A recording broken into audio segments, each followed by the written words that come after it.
4.5 ஆண்டுகள் ஆட்சியில் மடிக்கணினி வழங்காமல் தேர்தல் வரப்போகிறது என தெரிந்ததும் நாடகத்தை அரங்கேற்ற தயாராகிவிட்டார் முதலமைச்சர் ஸ்டாலின் என அதிமுக பொதுச் செயலாளர் இபிஎஸ் விமர்சித்துள்ளார்.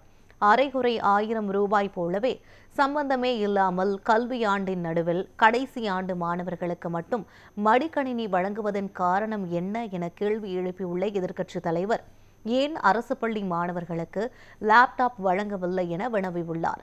இன்றைய ஏஐ காலத்தில் வளர்ந்து வரும் தொழில்நுட்பத்திற்கு தகவமைத்துக் கொள்ளும் அளவிற்கு மடிக்கணினியின் தரம் இல்லை என விமர்சித்துள்ள அதிமுக பொதுச் செயலாளர், பொம்மை மடிக்கணினி கொடுத்து மாணவர்களை ஏமாற்ற பார்க்கிறதா ஸ்டாலின் மாடல் அரசு என காட்டமாக கூறியுள்ளார்.